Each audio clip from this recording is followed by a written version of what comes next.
Esta semana vamos a profundizar nuestro conocimiento sobre la memoria. Empecemos repasando cuál es el lugar que ocupa en la organización general de una computadora. Nosotros dijimos que una computadora es una máquina que lleva adelante un conjunto de tareas. Y esas tareas son almacenar y recuperar información, aplicar operaciones sobre esa información e intercambiar información. Es decir que, de manera simplificada, esquemática, podemos pensar a una computadora conformada por tres componentes. Los dispositivos de comunicación, que son los encargados de intercambiar información con el resto del mundo. El procesador, que se ocupa de aplicarle operaciones a la información. Y las memorias, cuya responsabilidad es almacenar y recuperar información. Ahora, hagamos doble clic sobre la palabra información. Nosotros dijimos, bueno, la memoria es un dispositivo para almacenar y recuperar información.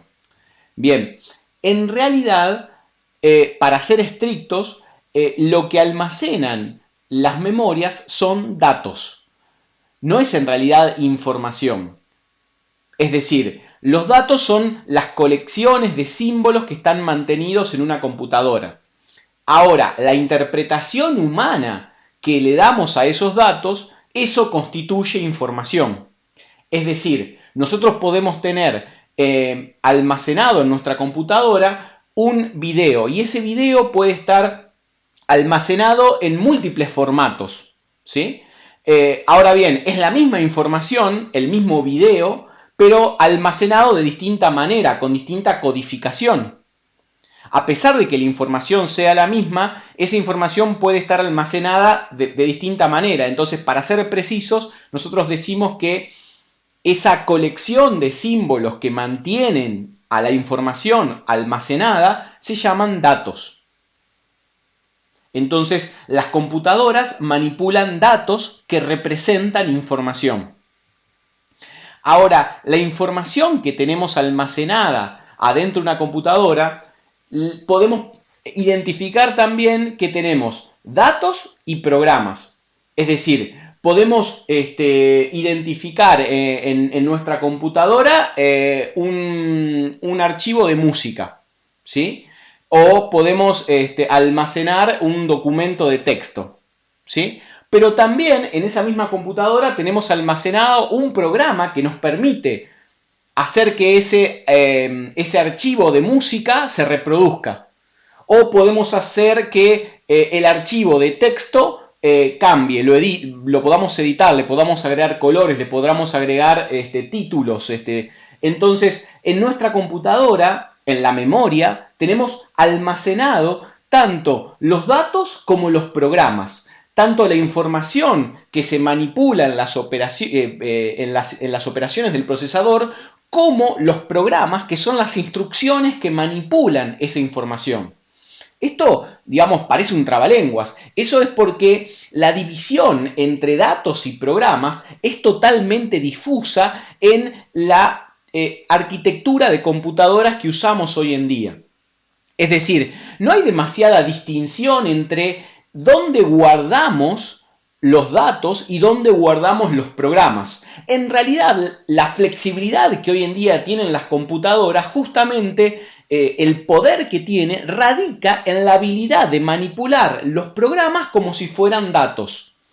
Es decir que, así como yo puedo enviarle a un amigo un archivo de texto, le puedo enviar también el programa que le va a servir para poder editar ese mismo archivo de texto. ¿Sí? Y cuando un programa se está ejecutando, puede cambiar un archivo de texto, pero también mientras se ejecuta podría cambiar otro programa o se podría cambiar a sí mismo, porque en realidad son todos tratados de la misma manera, ¿sí? Son todos tratados como símbolos que están almacenados en esa memoria. Y en esa memoria no hay una restricción respecto a cómo se manipulan los programas o cómo se manipulan los datos, ¿sí?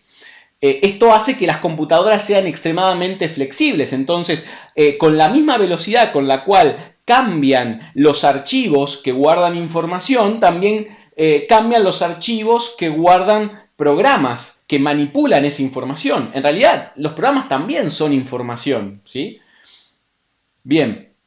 Entonces, con esto en mente, ¿sí? Vamos a hablar un poco sobre las memorias. Nosotros vamos a hacer varias categorizaciones de memorias, ¿sí? Una posible categorización de memoria que tiene que ver más bien con algunas características físicas de la memoria es la clasificación de memorias volátiles y memorias no volátiles o persistentes. ¿Sí? Entonces, cuando nosotros estamos trabajando con memorias, típicamente interactuamos con ambos tipos de memorias. O sea, una computadora no tiene un único tipo de memoria, tiene varios tipos en simultáneo, trabajando, colaborando, cooperando conjuntamente para poder llevar adelante sus operaciones. Entonces, vamos a entender un poquito sobre la memoria volátil, ¿sí? Transient en inglés, ¿sí? En una memoria volátil, la información, ¿sí?, que se almacena se pierde cuando se interrumpe el suministro de corriente eléctrica. ¿Sí? Entonces, nosotros tenemos memorias en nuestra computadora que son volátiles. Es decir, que cuando apagamos la computadora, cuando interrumpimos el suministro de corriente eléctrica, la información, los datos, para ser precisos, que tenemos almacenados en su interior, se pierden. ¿Sí? Bueno, ¿y para qué lo usamos si se pierde? Bueno, ya vamos a entender cuál es el rol que ocupan las memorias volátiles. ¿Sí? Pero tenemos que entender que hay un tipo de memoria que son memorias volátiles. ¿Sí? Por otro lado, tenemos memorias no volátiles o persistentes. Las memorias no volátiles o persistentes conservan la información almacenada cuando se interrumpe el flujo de corriente eléctrica. Cuando apaga una computadora, la memoria que tiene esa computadora, que es no volátil, mantiene esos datos almacenados. ¿Sí? Hagamos una comparativa para entender cuáles son las características de las memorias volátiles y las memorias no volátiles, porque eso nos va a ayudar a entender cuáles son las características que aprovechamos de ambos tipos de memorias, porque decimos, bueno, pero la desventaja que tienen las memorias volátiles son que cuando interrumpimos el flujo de corriente eléctrica, cuando apagamos una computadora, la desenchufamos, se nos acaba la batería, la información que tenemos guardadas en su interior se pierde. ¿Por qué no usamos directamente la memoria no volátil? Bueno, usamos la memoria volátil porque la memoria volátil es muy rápida, es mucho más rápida que la memoria no volátil. Entonces, como es más rápida, aprovechamos esta característica para hacer que nuestra computadora sea más rápida. Pero no podemos depender solamente de la memoria volátil, porque aunque sea rápida, cuando se interrumpe la corriente eléctrica, perdemos los datos, necesitamos contar con una memoria no volátil en la cual almacenemos la información a largo plazo. Entonces, nuestra computadora va a estar conformada por un grupo de memorias volátiles y un grupo no volátil. La memoria volátil va a ser la memoria que va a usar nuestra computadora para mantener almacenada la información temporalmente mientras le aplica operaciones. O sea, la memoria de trabajo de una computadora es la memoria volátil. ¿Por qué? Porque en esa memoria voy a hacer que el procesador pueda leer y escribir rápidamente la información en su interior. Y con cierta periodicidad, cuando esa información ya no vaya a ser trabajada más, ya no sea requerida para leer, para intercambiar, se lleva a los almacenamientos de memoria no volátil, persistente. Entonces, la memoria volátil es rápida y tenemos pequeños almacenamientos de información volátil rápidos. Y en general esta memoria es más costosa que la no volátil. Pero tenemos grandes volúmenes de información almacenados en memoria no volátil. Entonces, toda aquella información que no la vamos a usar inmediatamente, dentro de los pocos segundos, la almacenamos en esos almacenamientos secundarios de memoria no volátil. Al momento en que queremos procesar la información, por ejemplo, al momento que queremos visualizar un video, lo que sucede es que el video se lleva de la memoria no volátil, del almacenamiento secundario, se lee y se lleva a la memoria principal, que es un almacenamiento volátil. En este almacenamiento volátil, el procesador puede leer esos datos y transformar esos datos en información que es reproducida como sonido o como video en la pantalla o en los parlantes. ¿Sí? Entonces, usamos una combinación de memoria volátil y memoria no volátil. Memoria volátil, que es rápida, costosa y que en general almacena pequeñas cantidades de información, con memoria no volátil, que típicamente es más lenta, pero es más barata, y en ella almacenamos grandes volúmenes de información, ¿sí? Entonces, nosotros podemos dar algunos ejemplos de cuáles son las memorias volátiles. Por ejemplo, la RAM y la memoria cache L1, L2, L3 son memorias volátiles. ¿Qué significa la memoria RAM? Bueno, RAM son las siglas de Random Access Memory, memoria de acceso aleatorio. ¿Por qué se llama así? Bueno, se llama así esta memoria porque es una memoria cuyo costo temporal, o sea, el tiempo que insume en leer o escribir cualquiera de sus bytes es exactamente el mismo. Es decir, tiene el mismo costo leer el primero o el último byte, o la primera pieza de información o la última pieza de información tiene exactamente el mismo costo, cosa que no pasa así con otros almacenamientos en donde, dependiendo de en qué parte del almacenamiento esté guardada la información, puede demorar más o menos tiempo, como pasa en los discos rígidos o en un DVD. A esto le llamamos memoria RAM, memoria de acceso aleatorio. Nos dice que podemos leer de manera arbitraria cualquier pieza de información y la lectura va a costar lo mismo en términos de tiempo, ¿sí? También tenemos la memoria cache L1, cache L2. ¿Qué significa estas memorias? Bueno, una breve descripción, podemos decir que las memorias cache son memorias intermediarias, son más rápidas que la memoria RAM, pero también son más costosas y en general son más chiquitas. Estas memorias intermedias o memorias de intercambio están ubicadas físicamente entre el procesador y la memoria RAM. De tal manera de que si hay información que yo periódicamente leo, la llevo primero siempre a la memoria de intercambio, a la memoria cache. Eso hace que, al ser más rápida, estar más cerca del procesador, la información que está ahí se puede leer de manera más rápida. Entonces hay como un conjunto de memorias intermediarias entre el procesador y la memoria RAM, cuyo rol es acelerar la lectura y escritura de la información. A estas memorias las conocemos como memoria cache. Son todas memorias volátiles, es decir que cuando apago la computadora, los datos que tengo guardados en su interior se pierden. Y esto funciona porque solamente tengo en ese lugar la información con la cual yo voy a ejecutar los siguientes pasos en los siguientes minutos, segundos. El resto de la información está guardada en almacenamientos no volátiles, como por ejemplo los discos rígidos, los DVDs, los CDs, un Blu-ray, son almacenamientos no volátiles, ¿sí? En donde yo guardo datos, pero el tiempo para poder acceder a esa información ya es mucho más largo, ¿sí? Pero también es mucho más barato y además es no volátil, o sea que persiste, no importa que me quede sin suministro eléctrico, no voy a perder la información. Entonces, la combinación de memorias volátiles y no volátiles me permiten conformar una computadora en donde logro aprovechar la rapidez de la memoria volátil y los costos, los bajos costos de la memoria no volátil y la característica de la no volatilidad, o sea, la persistencia de la información que vaya a guardar en esos almacenamientos. ¿Bien? Entonces, hablamos sobre las características de memorias volátiles y memorias no volátiles. Ahora bien, algo un poco ya les estuve contando, la memoria en una computadora la podemos pensar como organizada en dos grupos. Memoria secundaria y memoria central o primaria. La memoria secundaria, o también llamada memoria externa, está conformada por el conjunto de memorias no volátiles.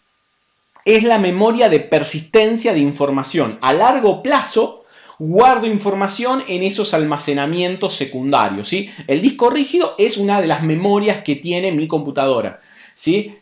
Un pendrive es una memoria secundaria, ¿sí? En donde almaceno por un largo periodo de tiempo información. Ahora,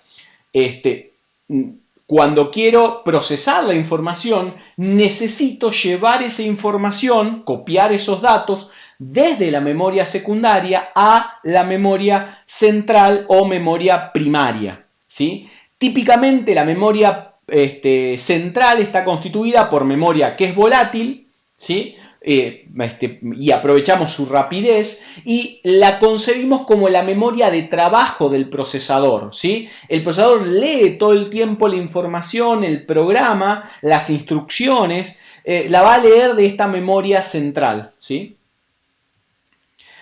Cuando se va a ejecutar un programa, ¿sí?, ocurre cierto proceso, y eso es de lo que queremos charlar ahora, y cómo la memoria está involucrada en este proceso de ejecución de un programa, ¿sí? Los programas son almacenados típicamente en la memoria secundaria. Está guardado mi programa de reproducción de videos, está guardado en el disco rígido. Está almacenada ahí ese conjunto de instrucciones que le enseñan a una computadora a transformarse en un reproductor de video, ¿sí? Al momento de lanzar la ejecución de un programa, ¿sí?, ese conjunto de instrucciones que constituyen el programa es copiado desde la memoria secundaria a la memoria central. Va de la memoria no volátil persistente, se lleva a la memoria volátil principal temporalmente. No se borra, se copia, ¿sí? No es que cuando reproduzco un tema esa información se pierde. No se pierde, simplemente se copia, se lleva del almacenamiento secundario al primario, al central. El encargado de realizar esta tarea de copiar el programa almacenado en memoria externa y llevarlo a memoria central es el sistema operativo. El sistema operativo se ocupa de mediar, de compartir los recursos que una computadora tiene entre los distintos programas. Es un programa que media la ejecución de los otros programas. Los recursos que comparte el sistema operativo son los dispositivos de entrada-salida, son el procesador y las memorias. Es decir, el sistema operativo entrega temporalmente el procesador a los distintos programas para que los distintos programas se puedan ejecutar. El procesador les comparte temporalmente o espacialmente los dispositivos de entrada-salida. Es decir, por ejemplo, ¿qué programa tiene acceso al micrófono? Lo decide el sistema operativo, va compartiendo el acceso a ese recurso. De la misma manera que comparte, por ejemplo, el teclado. ¿Quién decide cuando se mueve el mouse qué programa recibe esa información? El sistema operativo. ¿Quién decide qué parte de la pantalla controla cada programa? El sistema operativo. Entonces, el sistema operativo es el encargado de compartir entre los múltiples programas que están en ejecución en un momento dado los distintos recursos. Comparte el procesador, como les decía, le da un tiempo de procesador a cada programa, comparte los dispositivos de entrada-salida y también comparte la memoria. Le entrega a cada programa una parte de la memoria que tiene disponible esa computadora, tanto la memoria externa como la memoria principal o primaria, ¿sí? Cuando un programa se está ejecutando, recibe el nombre de proceso. Es el nombre técnico para hacer referencia a un programa en ejecución. ¿Por qué distinguimos un programa en ejecución de otro que no está en ejecución? Bueno, porque yo puedo tener el mismo programa ejecutándose múltiples veces en simultáneo en la misma computadora. Es decir, yo puedo abrir 5 veces Chrome y voy a tener 5 procesos diferentes. Cada uno va a ser, se va a basar en las mismas instrucciones de Chrome, ¿sí? Van a ser 5 ventanas distintas, las 5 ventanas van a tener estado diferente, pero todas se van a basar en el mismo programa.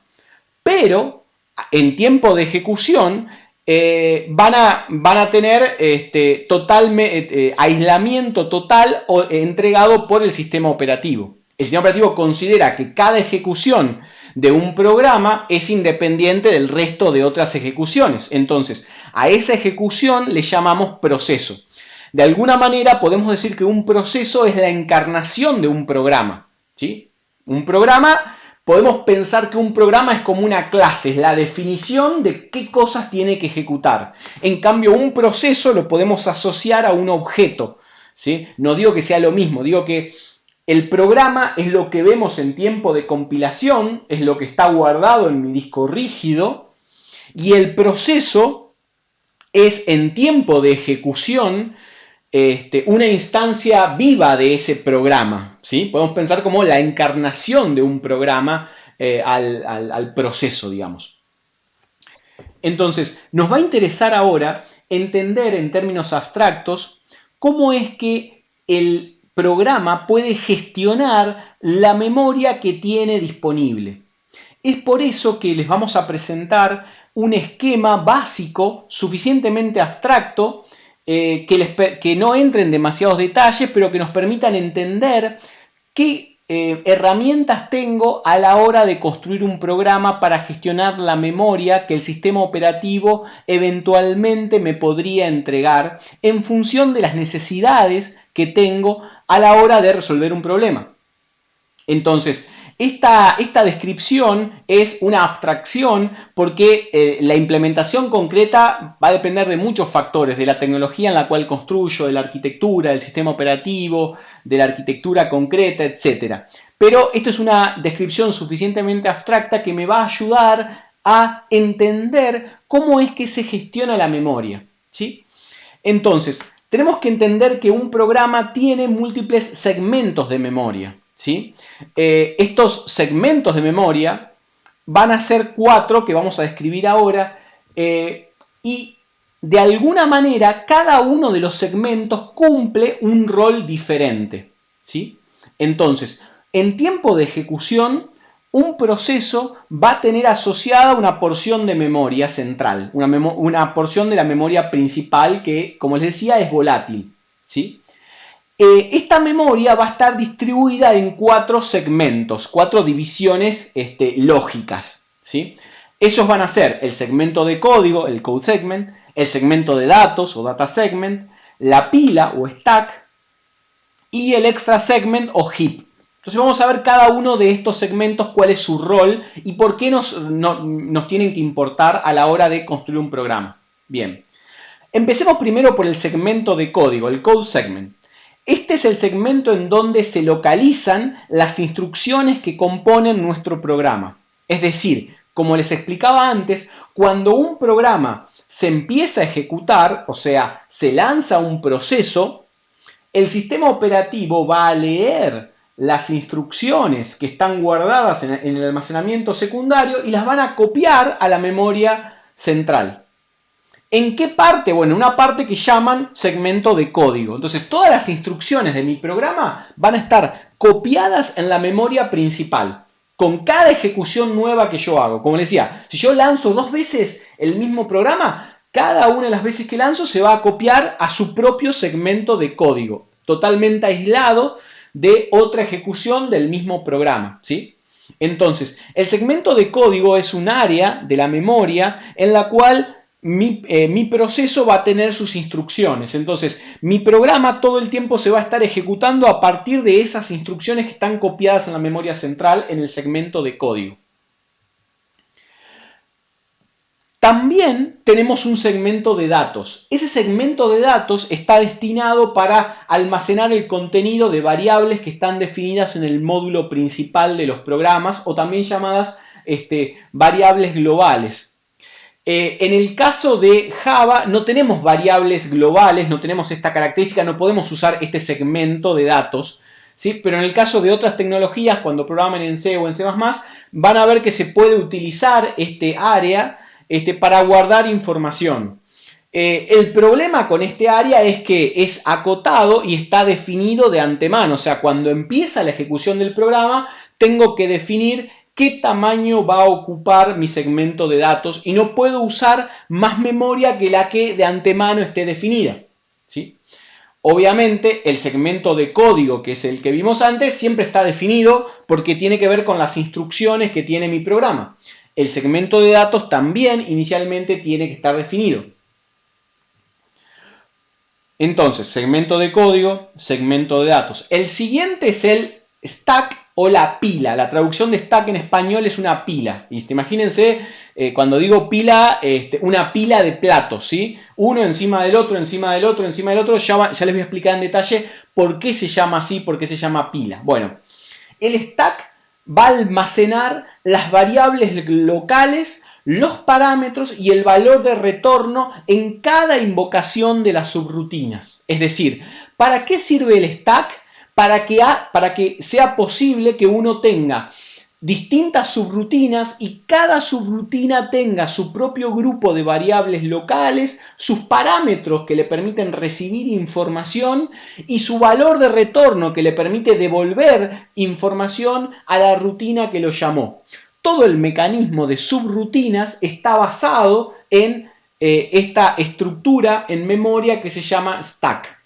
Ahora les vamos a explicar con un ejemplo paso a paso cómo se usaría el stack. De hecho, cómo está estructurado porque lo usamos todo el tiempo. Cada vez que creamos una subrutina, cada vez que definimos una variable local en una subrutina, esa variable local o cada vez que recibimos un parámetro, ese parámetro se guarda temporalmente en el stack, en este área de memoria, y ya vamos a entender en breve por qué es tan importante entender cuál es su uso en el contexto de la ejecución de un programa. Pero entonces, el stack es, el área en el cual se almacena esta información. Y por último, otro área muy importante es el heap, en español montículo. A mí me gusta la palabra heap, la verdad que montículo no es tan descriptivo.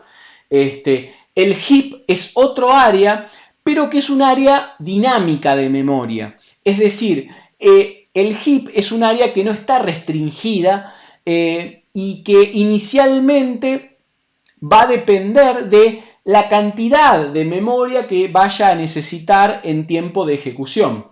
Es decir, los segmentos anteriores, el segmento de código, el segmento de datos y el stack, están predefinido su tamaño al iniciar la ejecución. No van a cambiar durante su ejecución. Va a tener un tamaño inicial dado y no va a cambiar nunca. Sin embargo, la memoria heap es una memoria dinámica. Es la memoria que yo voy a irle pidiendo al sistema operativo a medida que vaya pasando el tiempo y mi programa, por razones de ejecución, requiera utilizar más memoria porque necesito almacenar más información. Entonces, este área se llama heap y tiene las peticiones dinámicas de memoria. Ya vamos a entrar en detalle.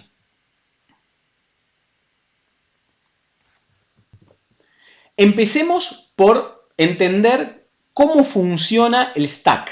De hecho, lo estamos usando, como ya les decía, cada vez que usamos variables locales, cada vez que usamos parámetros, cada vez que llamamos una subrutina, usamos el stack. Las características. El stack es un bloque de memoria contigua, ¿sí? Es un gran bloque de memoria que se le asigna a cada proceso que comienza a ejecutarse. Tiene tamaño fijo y está determinado al momento de comenzar la ejecución y no puede cambiar, ¿sí? Va a ser fijo todo el tiempo. Entonces, para mostrarles el funcionamiento, vamos a hacer una actividad en concreto. Acá hay un código, les dejé el link acá si se lo quieren descargar. Vamos a ir a Eclipse. Vamos a ver esta clase que se llama cotizador, ¿sí? Es solamente una clase para entender cuál es el comportamiento del stack, ¿sí? Lo vamos a ver esquemáticamente. Y vamos a ver que repaso rápidamente cuál es la lógica. El cotizador tiene un método que se llama cotizar, que es público, que devuelve un valor double, que recibe básicamente una cantidad y un precio unitario y calcula cuánto tengo que cobrar esta cantidad de productos a este precio unitario. Uno diría, bueno, multiplico la cantidad del producto por el precio unitario y calculo el precio total. Sí, pero en este caso el cotizador tiene un par de reglas que aplica a descuentos. Descuentos por volumen, o sea, por cantidad. Si la cantidad supera cierto límite, le aplica un descuento. y tiene también un descuento por precio unitario. Si el precio unitario del producto es alto, también le aplica un descuento, digamos, a la cotización que va a dar. Entonces, repasemos rápidamente para entender cuál es la lógica. Van a ver que es muy simple. Recibo como parámetro un entero que es la cantidad y el precio unitario que es de tipo double. ¿Sí? Y espero devolver un valor double. Entonces, declaro dos variables locales, la variable total y la variable descuento. Las dos la inicializo en 0. Y luego digo, bueno, si la cantidad es mayor a 100, entonces al descuento le sumo, el descuento que valía 0, le sumo el resultado que me devuelve calcular descuento por volumen. Y le paso la cantidad y el precio unitario. O sea, si vendí más de 100, si quiero cotizar, mejor dicho, más de 100, le aplico un descuento, que ya van a ver cuánto es el descuento, pero está calculado en este otro método que es privado, que es calcular descuento por volumen. Ahora, si el precio unitario es mayor o igual a 1000, también le va a aplicar un descuento por precio unitario. Entonces, si el precio unitario es mayor de 1000, entonces le acumula el descuento, le suma más igual, calcular descuento por compra, que es otro método, donde recibe también la cantidad y el precio unitario y me va a calcular un monto y a ese descuento lo voy a sumar en descuento. Y después, una vez que tenga ese descuento calculado, voy a calcular el valor del total como calcular el precio de esta cantidad por este precio unitario. Este es un método interno también que tengo acá abajo, ahora ya les muestro, que toma la cantidad y el precio unitario, calcula un precio y le resta el descuento. ¿Sí? Entonces, vamos a ver las subrutinas que tenemos acá. Calcular precio. Calcular precio recibe como parámetro la cantidad y el precio unitario. Y lo que hace es simplemente multiplicar la cantidad por el precio. ¿Sí? ¿Por qué está en otro método? Porque me pareció interesante modularizarlo y porque se van a notar los efectos de uso del stack. En este caso, porque voy a usar este mismo método en varios otros métodos abajo, en el método calcular descuento por volumen y calcular descuento por compra, voy a usar también este método de calcular precio. Entonces, para ver cómo se van anidando las invocaciones y cómo ese mismo método usado en distintos contextos va a funcionar de manera similar, pero con información diferente. Entonces, calculo el precio y devuelvo el total. Básicamente hace eso, ¿no? Vemos, calcular descuento por volumen es este método que está acá abajo, es un método privado, que recibe como parámetro un entero, que es la cantidad, y el precio unitario, que es double. Fíjense que lo recibo como parámetro, ¿sí? Y va a devolver un double. Entonces lo primero que hago es calculo, modifico el valor de cantidad, ¿sí? ¿Por qué modifico? Bueno, ya van a entender porque es parte del ejemplo. Modifico el valor de cantidad y digo, bueno, cantidad por 0.1, lo multiplico, o sea, calculo el 10% de la cantidad, y esto lo leo como un entero. Leo como un entero el 0,1 por la cantidad. Esto me da un 10%, es el 10% de la cantidad inicial.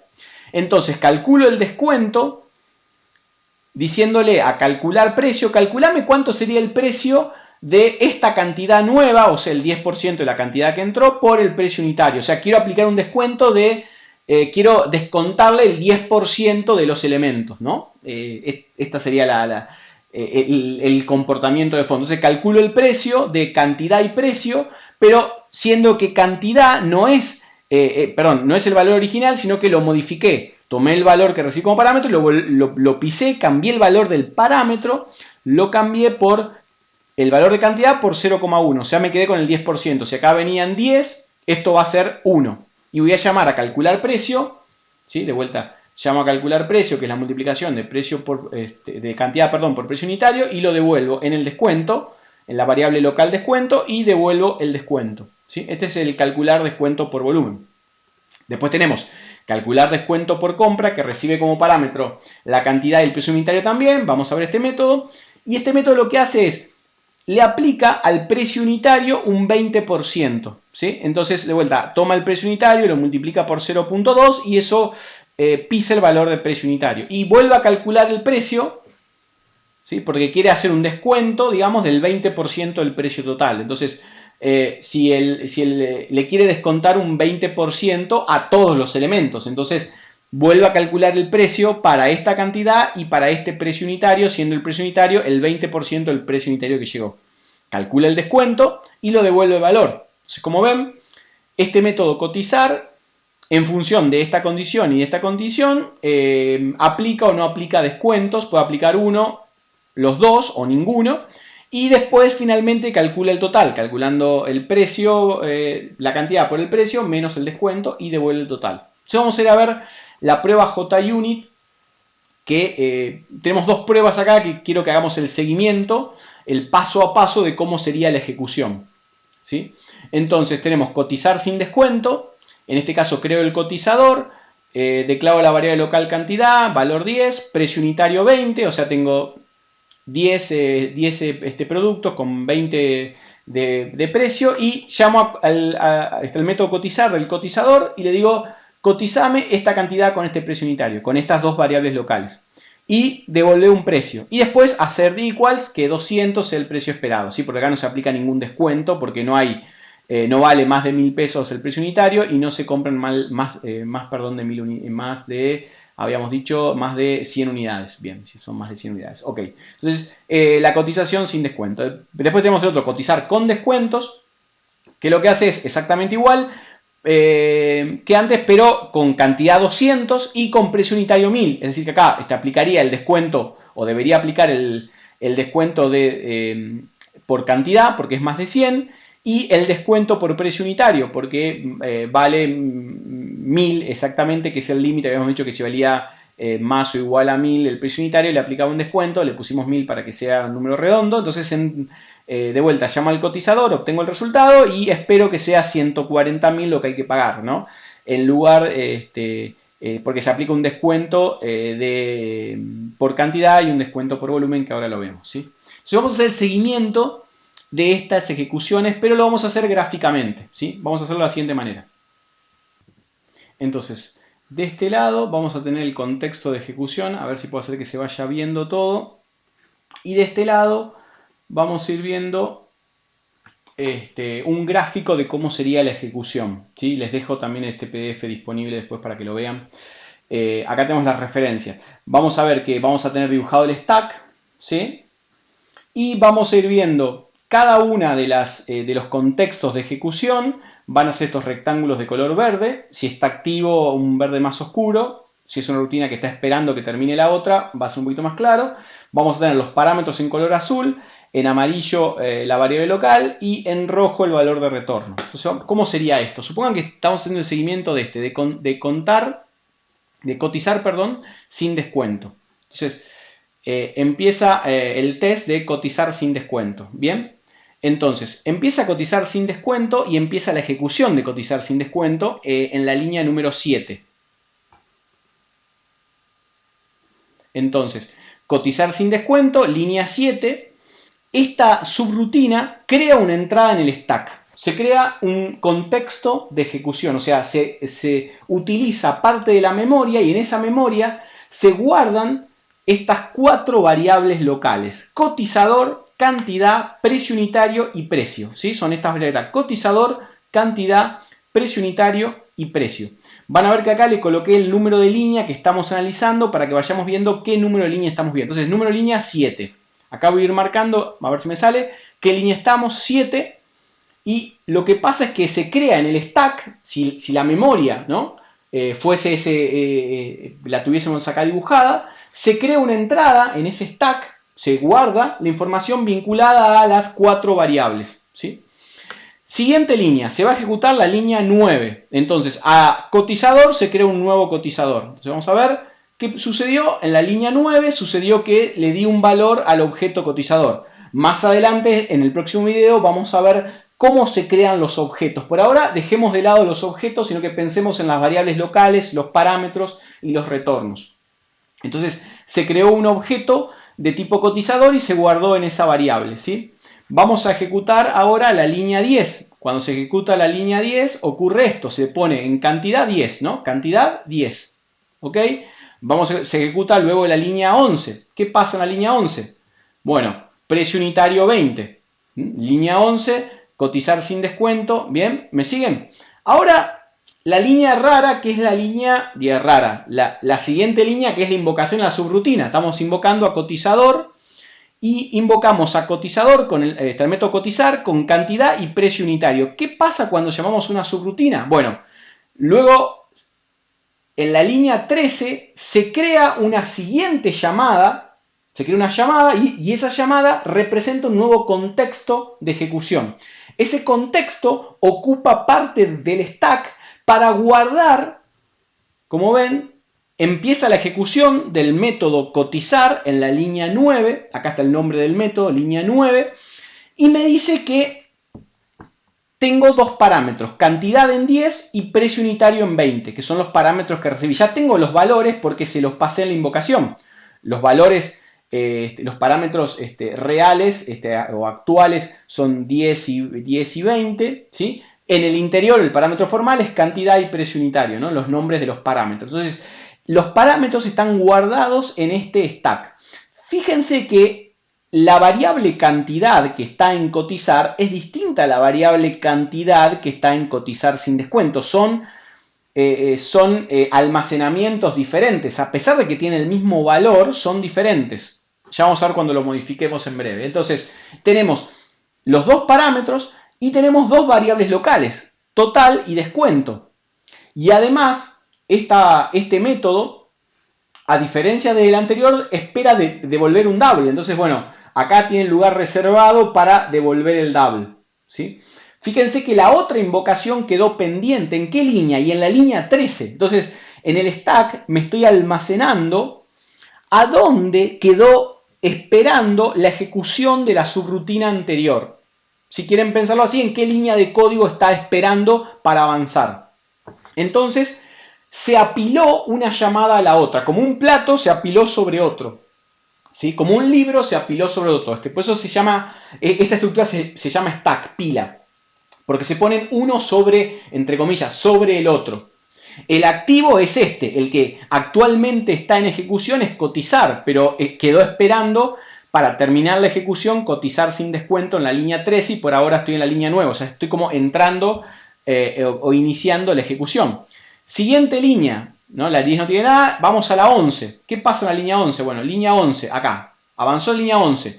Cantidad 10, ¿no? Precio unitario tanto, pero acá puse el total en 0, inicialicé en 0 el total. Bien, siguiente línea, inicializo descuento en 0, paso a la siguiente línea, tac, perdón, línea 12, descuento en 0. Tenemos total en 0, descuento en 0. Vamos haciendo como el seguimiento. ¿Me siguen?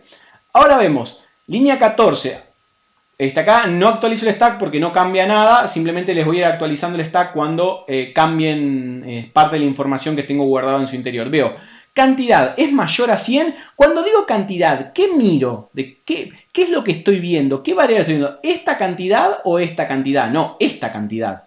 Estoy viendo la variable cantidad local, en el contexto local, perdón, el parámetro. Que lo veo local. Cuando me refiero a cantidad, me refiero a esta cantidad, no a esta cantidad. ¿Sí? ¿Es mayor a 100? No, vale 10, listo. Entonces, el if no se ejecuta el cuerpo del if. Voy al siguiente. Precio unitario mayor o igual a 1000. Precio unitario, ¿a qué pieza de información hace referencia? A este precio unitario, vale 20. ¿Es mayor a 1000? No, no es mayor a 1000. No es mayor o igual a 1000. Bien, no se ejecuta, ok. Y ahora, atención con esto, digo, total va a ser igual a, y acá llamo a otra subrutina. Sin terminar la subrutina cotizar, y sin obviamente haber terminado la cotizar sin descuento, llamé a la rutina cotizar. Entonces ahora voy a llamar a calcular precio. Calcular precio y le paso como parámetro la cantidad, el precio unitario, y luego le voy a restar descuento. Pero primero tengo que llamar a esta subrutina. Bueno, entonces me paso a la línea 22. ¿Qué pasa en la línea 22? Pasa esto, que se suma al stack, se apila arriba de la pila, en el tope, siempre apilo en el tope, la llamada a calcular precio en la línea 26. Calcular precio en la línea 26. Entonces, recordando, estoy en la línea de este 26 y quedó pendiente cotizar en la línea de este 22 y quedó pendiente cotizar sin descuento en la línea 13. Todos están pendientes porque una llamada llamó a la otra que llamó a la otra. Entonces, estoy en este contexto ahora, calcular precio en la línea 26, o sea, en esta línea. ¿Qué pasa acá? Calcular precio, recibo como parámetro, como ven, la cantidad y el precio unitario. O sea, tengo dos parámetros, cantidad y precio unitario. estos parámetros que están acá son diferentes a estos parámetros y son diferentes a estas variables. Todos se llaman igual, pero según el contexto en el que esté, en el contexto de la invocación, es diferente. Acá estoy haciendo referencia a el parámetro cantidad que recibió en este método. Entonces yo digo, bueno, tengo cantidad y precio unitario. Y ahora este método también devuelve un valor, ¿sí? Entonces ahora lo que hago es, ejecuto el método línea 28, le asigno a return, o pongo como sentencia de retorno, no es que le asigno a return, sino que ejecuto la sentencia de retorno cantidad por precio unitario. Entonces, ¿qué sucede acá? Pasa esto, en la línea 28 se le asigna al precio, al retorno 200, o sea, 10 por 20, 200, ¿sí? Y ahora terminó la ejecución, ya tengo el valor de retorno, ya terminé, entonces ahora ¿por dónde sigo? Esta entrada se saca, se pierde y vuelvo hacia el nivel inferior. Me quedé en la línea 22, entonces ahora puedo terminar la línea 22. Si vengo acá al gráfico, haría esto, vuelvo a la línea 22. Entonces ahora tengo el valor que me da este método, le resto el descuento que vale 0, o sea, tengo 200 menos 0, 200, y eso se lo asigno a total y es lo que asigné acá. Lo que me devolvió, le resté 0 y lo guardé en total, y me quedó 200. Entonces, esta es la línea 22. Y ahora se ejecuta la línea 23, o sea, el retorno, o sea, voy a poner el valor de retorno acá. ¿Cuál es el valor de retorno? Y el valor total. Entonces 200 voy a tener como valor de retorno. Entonces, ¿cómo se ejecuta la línea 23? Así. Pongo como valor de retorno 200. Y este valor de retorno lo va a poder leer el método que estaba antes, cotizar sin descuento, en la línea 13 que había quedado pendiente. Entonces, al llegar al return, esta sentencia finaliza la ejecución de esta subrutina y termina. Entonces vuelvo a este contexto, a la línea 13. Bien, acá, línea 13. ¿Qué pasa en la línea 13? Bueno, pasa esto. ¿Sí? Cotizar sin descuento, bueno, acá un typo. 13, sería no 15. Le asigné a precio el resultado que obtuve de cotizar con ese valor. Entonces ahora tengo todas las variables y ahora continúo la ejecución y finalmente termino la ejecución. Terminó. Entonces fui apilando y desapilando los contextos de ejecución. Ahora vamos, era un primer ejemplo para ver el mecanismo. Ahora veámoslo con un poquito más de detalle con cotizar con descuento. Vamos con este. Cotizar con descuento. Empieza a cotizar con descuento. Entonces, no había nada en el stack, se pone en el stack una primera entrada, ¿sí? Un primer contexto en donde sabemos que estamos en cotizar con descuentos en la línea 19. Ok, acá no tenemos ningún parámetro, no tenemos ningún retorno, ¿sí? Pero tenemos 4 variables locales. Cotizador, cantidad, precio unitario y precio. Cotizador, cantidad, precio unitario y precio. Ya están reservados los espacios en memoria para guardar esos 4 elementos. No puedo tener otra variable local. Cuando se empieza la ejecución de una subrutina, esa subrutina ya tiene definido cuáles son sus variables locales, cuánto va a ocupar cada variable local y por lo tanto ya tengo alocado ese espacio en el stack. Ya tengo reservado ese espacio en el stack. ¿Sí? Ocupado, mejor dicho, más que reservado, porque todo el espacio, todo el stack tiene un tamaño fijo y está disponible para mí. ¿Sí? Ahora bien, se ejecuta entonces la línea 21. ¿Qué pasa en la línea 21? Vamos acá. 21 se queda el cotizador. Después veremos qué pasa con los objetos cuando hago new. Después vamos a la línea 22. A cantidad le ponemos 0. Venimos acá. A cantidad le ponemos 200. Ok. Ahora vamos a la línea 23. A precio unitario le ponemos 1000. Línea 23. Precio unitario le ponemos 1000. Ok. Siguiente.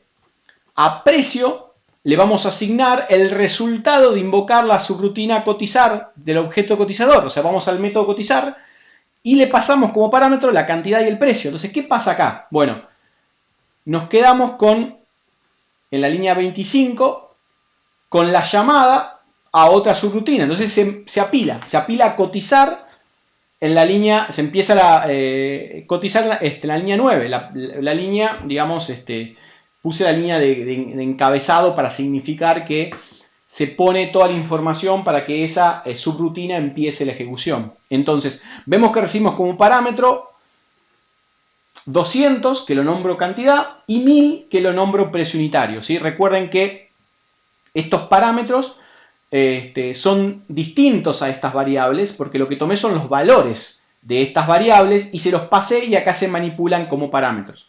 Y tenemos la variable local, total y descuento, que son variables locales, y el retorno que esperamos, como antes.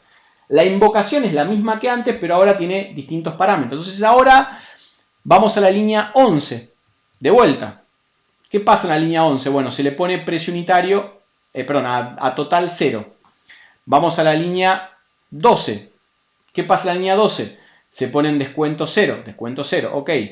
Ahora decimos, bueno, cantidad es mayor a 100. Cantidad, leemos cantidad, esta cantidad, 200, ¿es mayor a 100? Sí, es mayor a 100, por lo tanto, vamos a ejecutar el método calcular descuento. Entonces saltamos a calcular descuento, pero me quedo en la línea 12, cotizar. Entonces en el stack se coloca la información, en la línea 15, se coloca la información de los parámetros cantidad y precio unitario. Entonces, fíjense que acá, de vuelta, recibo como parámetro cantidad y precio unitario. Y tengo una variable local que se llama descuento. Variable local, descuento. Y el valor de retorno, que todavía no lo tengo. Entonces tengo cantidad 200, precio unitario 1000. Estos parámetros son distintos a estos parámetros, son distintos a esta variable. Se llaman igual, pero están en distintos contextos. Fíjense que es tanto así que a cantidad yo, como antes les mostraba, le asigno cantidad por 0.1, entendido como un entero, o sea, tomo el 10%. Entonces, cuando se ejecuta la línea 33, pasa lo siguiente. 33, cantidad queda con 20. ¿Qué modifiqué? Este parámetro cantidad, pero este cantidad quedó en 200 y este cantidad quedó en 200. Fíjense que acá se ve claramente que estoy modificando este parámetro, pero no estoy modificando, por modificar este parámetro no modifico esta variable, este parámetro ni esta variable, porque están en lugares diferentes de la memoria. Entonces, en entradas distintas dentro del stack. Y ahora, una vez que ejecuté la línea 33, voy por la línea 34, que llama a calcular, calcular precio, pasando como parámetro cantidad y precio unitario. Entonces voy acá y se crea otra entrada más, se apila una nueva entrada, en donde se le pasa cantidad y precio unitario. En este caso, cantidad recibe con valor 20. ¿Por qué? Porque se copió el valor, pero de vuelta, atención, estoy acá en la línea 26 y cantidad es distinta a esta cantidad, es distinta a cantidad, es distinta a cantidad. Este parámetro es de este método, este parámetro de este, y esta es una variable local en este contexto. ¿Sí? Al igual que esta variable local descuento es distinta a esta variable local descuento. Son variables locales que están en contextos de rutinas distintas. Por eso se llaman locales, porque están en este contexto.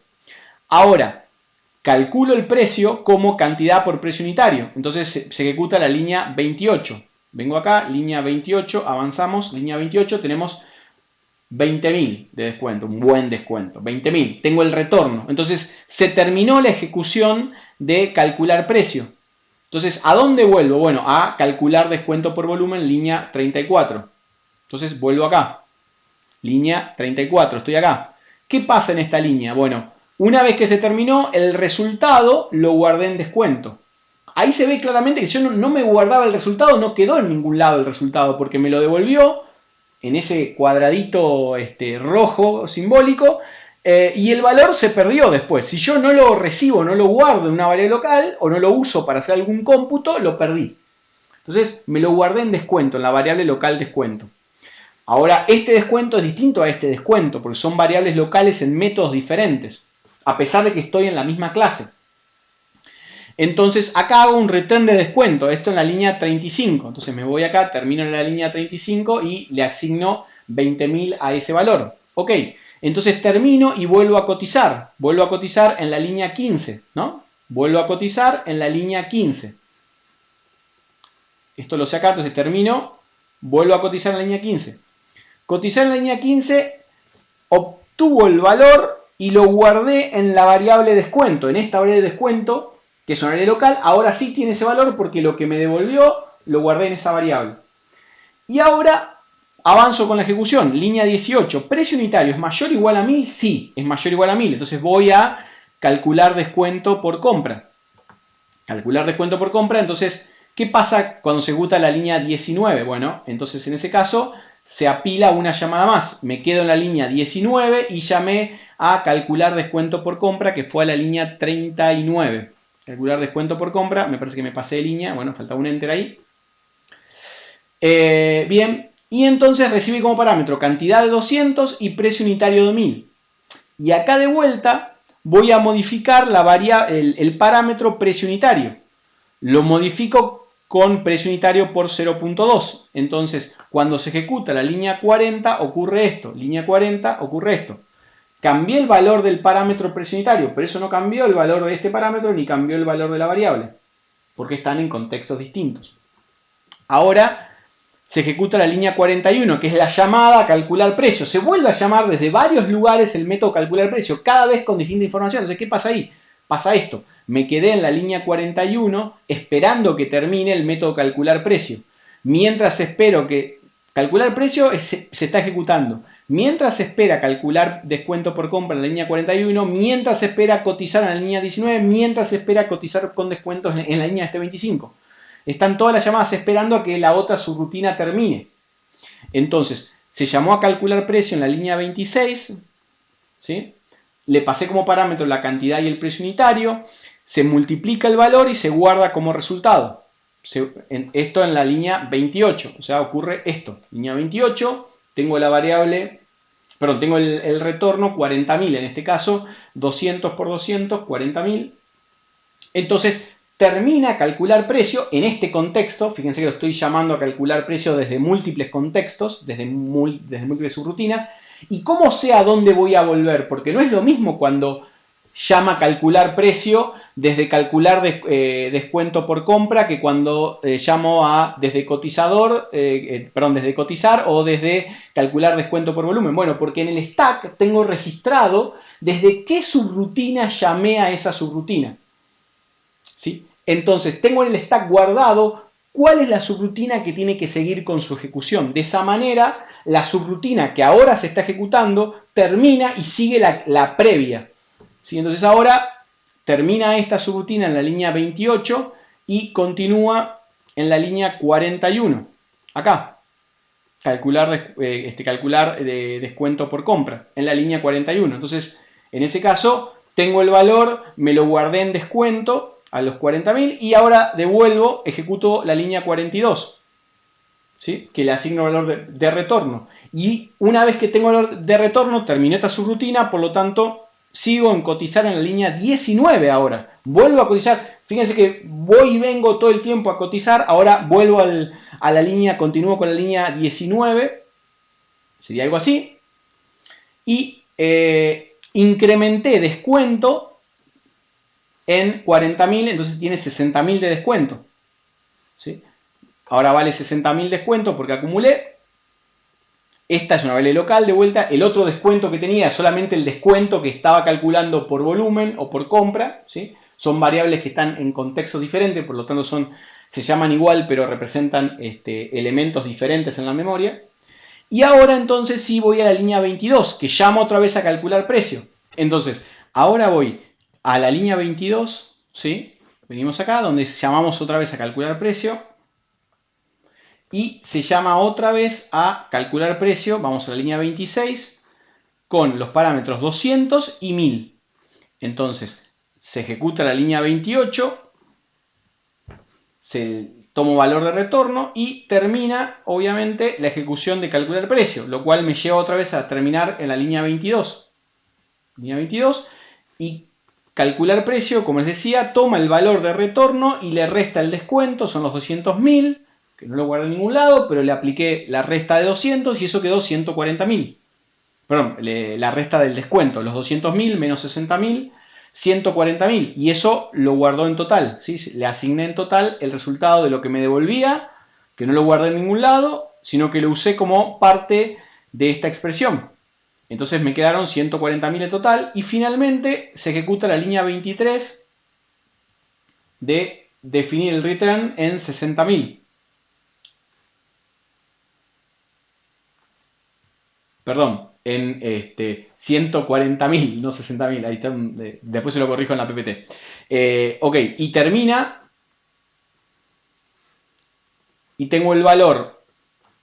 Vuelvo a la línea 25 donde había quedado pendiente la ejecución y el precio quedó asignado con el valor de retorno que eran 140.000, ¿no? No 60.000 como había puesto en la PPT, perdón. Y tengo en precio 140.000 y continúa la ejecución y se termina de ejecutar ese método. Les quería mostrar como si fuera una animación, al comienzo. Cuando empieza a cotizar con descuento, ven el comportamiento de una pila, es decir, se empiezan a iniciar los valores, cuando se llama a la subrutina, se apila un contexto de ejecución.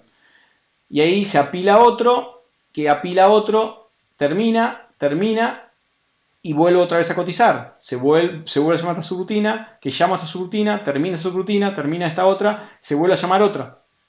¿Sí? Termino y finalizo. Por eso se llama pila, porque se van sumando uno encima del otro los contextos, siguiendo una prioridad dada. La prioridad se llama LIFO, Last In, First Out. El último en entrar es el primero de salir, ¿sí? Es como cuando tenemos una pila de platos, el único plato que podemos sacar es el que está más arriba de todo. Y luego que sale ese, sacamos otro que es el que estaba antes arriba de todo. Entonces todo el tiempo estamos sacando el que está más arriba. Y el que está más arriba de todos los que están en la pila fue el último que entró. De los que ya están en la pila, el que entró en último lugar es siempre el que está más arriba de todos, ¿sí? Esta estructura de datos, la de stack, la vamos a ver en la materia siguiente. Bien, entonces, con esto volvemos a entender, vamos a entender el concepto de pila de llamadas, ¿sí? O call stack.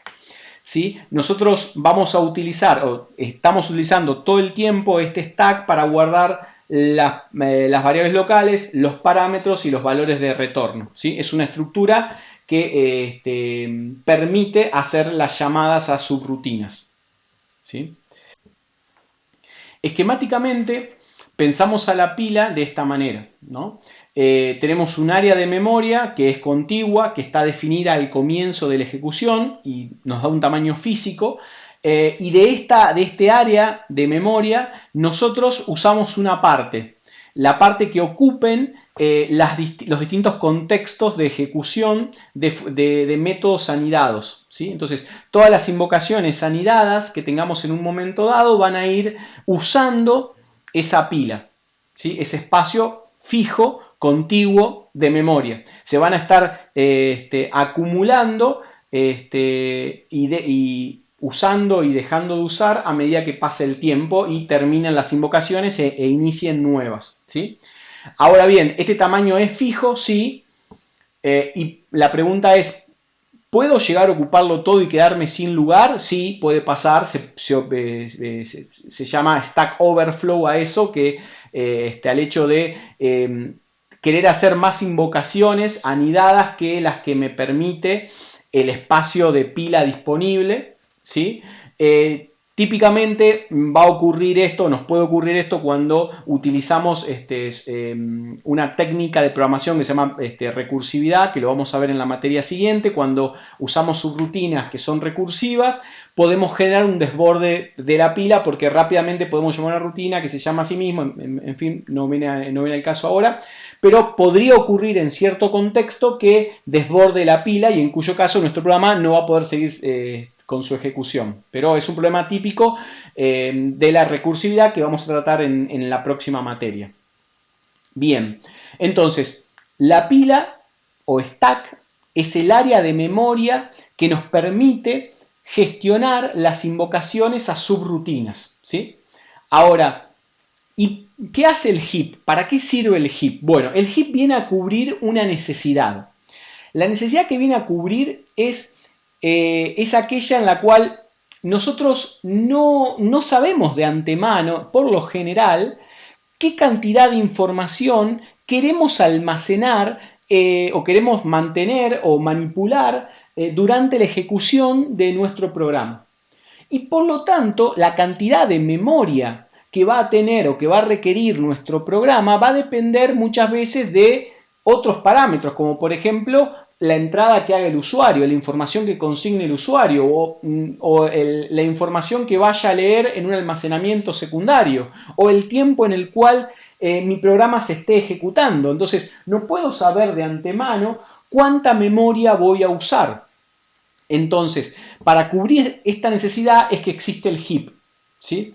Las características es que, en primer lugar, el heap es un tamaño tiene tamaño dinámico, es decir, inicialmente el tamaño del heap es 0. El sistema operativo no le asigna a ningún proceso heap de antemano. Y cada vez que yo necesito usar este área de memoria, necesito pedirle al sistema operativo que me asigne más memoria. Por lo tanto, como yo durante la ejecución le voy a ir pidiendo más memoria, más memoria, más memoria, esta memoria no puede ser contigua, sino que está discontigua, está en distintos lugares, porque varios programas fueron pidiendo memoria en distintos momentos y el sistema operativo fue entregando distintas partes y esas partes van a estar separadas entre sí. ¿Sí? Para mí esto no es visible, pero no es trivial a la hora de gestionar la memoria, porque así como yo pido memoria, eventualmente esa memoria va a tener que ser devuelta al sistema operativo para que sea utilizada por otro programa. Si no, me pasaría que mi programa, mi proceso en ejecución use memoria, siga pidiendo más, pide más, pide más, pide más y consume toda la memoria disponible a pesar de que no la esté usando. Entonces, las características típicas del heap es que el tamaño es dinámico, va a crecer y va a disminuir durante su ejecución, durante la ejecución del proceso, y esta memoria no es contigua como sí pasa con el stack. Y obviamente va a poder ser muchísimo más grande, o sea, el stack tiene de tamaños algunos K, la memoria heap puede ser de algunos gigas, tanto como memoria RAM tenga o incluso más. Puedo pedir un montón de memoria heap a lo largo de la ejecución de mi programa. Entonces, lo principal que tengo que entender es que esta memoria va a ser asignada a mi proceso a partir de peticiones concretas que yo vaya haciendo, ¿sí? Entonces, se van a ir asignando memoria dinámica a los distintos procesos y los procesos van a tener que, a medida que no vayan usando más esa memoria, la van a tener que ir liberando, la van a devolver, ¿sí? Entonces, ocurre una dinámica de el programa pide y luego libera cuando no necesita. Pide un poco más y luego libera todo porque ya no necesita. Y luego pide un poquito y luego lo libera. O sea, hay una dinámica de asignación y liberación de memoria en tiempo de ejecución. Entonces, la asignación dinámica de esa memoria se hace a partir de las peticiones que el programa realiza, o sea, que el proceso de ejecución realiza explícitamente, ¿sí? Esto lo hago según la cantidad de información que yo tengo que manipular. Entonces, por ejemplo, cuando yo tengo que crear un tablero, por ejemplo, para el 4 en línea, y el usuario elige un tablero de 4x4, no es lo mismo que si el usuario eligiera un tablero de 100%. Es decir, la cantidad de información que voy a almacenar va a ser distinta. En un caso voy a tener un array de 4x4 y en otro caso voy a tener un array de 100%. ¿Sí? Por lo tanto, la cantidad de información va a ser diferente. Entonces, ¿cómo es que pido memoria dinámicamente? Bueno, lo pido, en particular en Java, usando el operador new, que es el operador que permite reservar memoria. ¿Sí? Cuando yo escribo new, lo que estoy haciendo es, estoy pidiendo memoria dinámica y esa memoria me va a ser entregada en el heap por el sistema operativo. En particular en Java ocurre que todos los objetos son creados en el heap, por eso uso el operador new.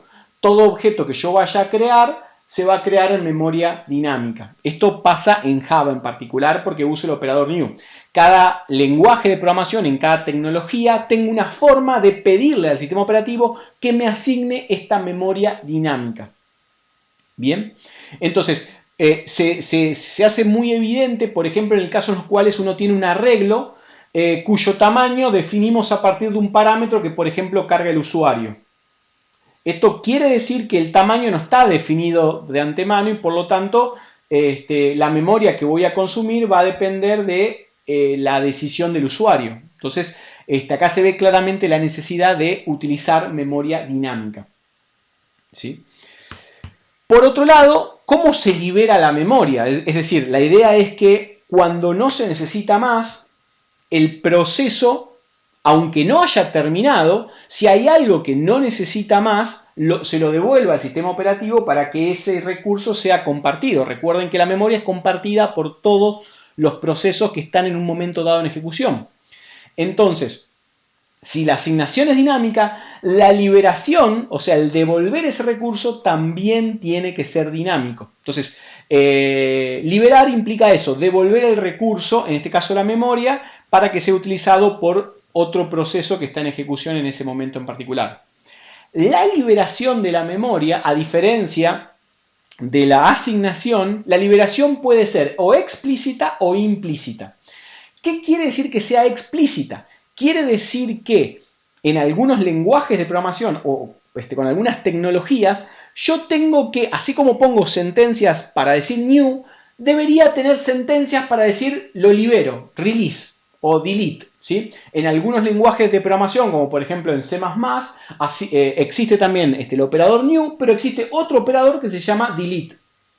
En Java no existe la liberación explícita. No hago delete, no invoco un operador o una rutina que se ocupe de devolver la memoria que pedí. Y entonces, ¿cómo se libera? Bueno, se libera de manera implícita. Java adopta como mecanismo de liberación de memoria el mecanismo implícito. ¿Qué quiere decir que el mecanismo sea implícito? Bueno, quiere decir que el ambiente de ejecución, en este caso lo que se llama la Java Virtual Machine, que es el ambiente de ejecución de Java, es el contexto en el cual mi programa Java se está ejecutando en un momento dado, el ambiente tiene una pieza que se llama Garbage Collector o recolector de basura. Este Garbage Collector es un módulo que se está ejecutando en simultáneo con mi programa y que va analizando qué objetos ya yo no uso, dejé de usar. Y cuando él detecta que un objeto lo dejó de usar, lo dejé de usar en mi programa, lo marca para tirarlo a la basura. ¿Sí? Este es el Garbage Collector o recolector de basura de Java.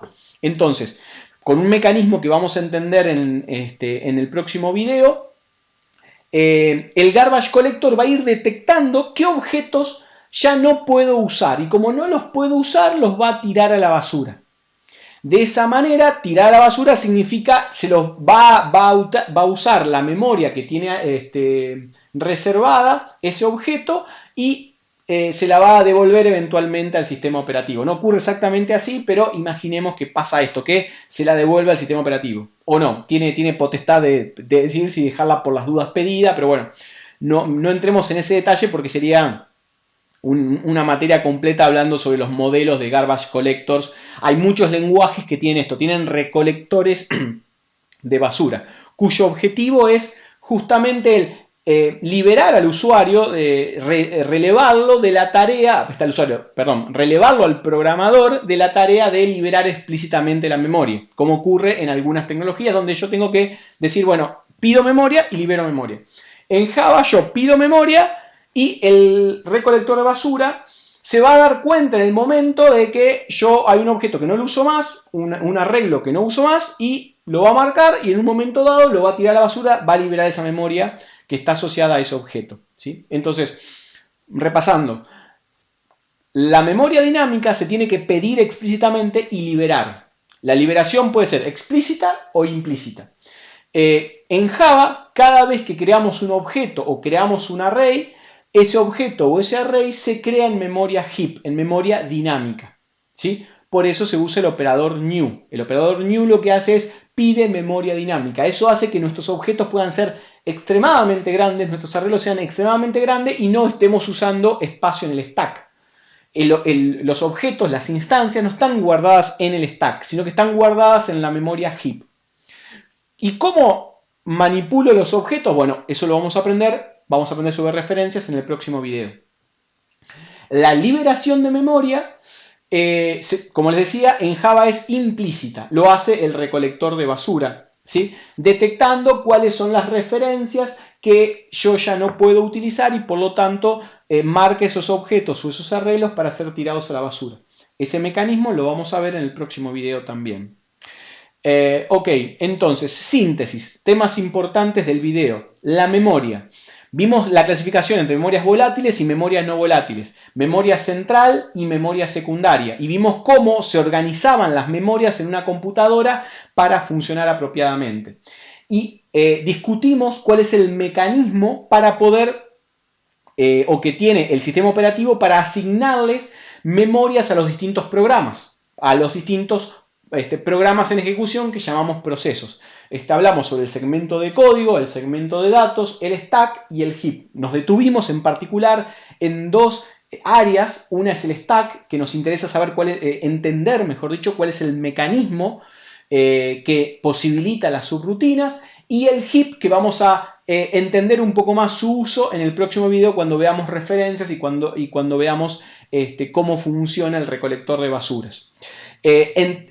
Aprendimos técnicamente sobre cómo son los stack frames, o sea, los contextos de ejecución de las subrutinas que se guardan en el stack o pila, y charlamos rápidamente sobre el concepto de memoria dinámica, la asignación y su liberación, implícita o explícita. Entonces, esquemáticamente nos podríamos imaginar que la memoria de un programa, de un proceso, o sea, un programa en ejecución, es esta. Tiene el segmento de código donde se guarda el programa, eventualmente podrá tener para otras tecnologías un segmento de datos donde se guardan las variables globales, tiene el stack, que es la memoria de operación, el contexto de ejecución de las subrutinas. Todas las subrutinas se van apilando en ese contexto, y tenemos la memoria dinámica, que a diferencia de los otros sectores que son de tamaño fijo, son contiguos y están predefinidos al momento de iniciar la ejecución, la memoria dinámica va a estar, su tamaño va a ser variable, va a ser memoria no contigua y va a estar compartida entre múltiples programas. El sistema operativo, claro está, va a restringir qué programa ve qué memoria, va a mantener el aislamiento, pero la memoria va a estar fragmentada, y un área va a corresponder a un programa, luego a otro, luego a uno, luego a otro, y a un proceso o a otro, según la asignación dinámica que vayan haciendo el sistema operativo a partir de peticiones que haga el proceso durante su ejecución. Bien, hasta acá llegamos. Muchas gracias. Hasta luego.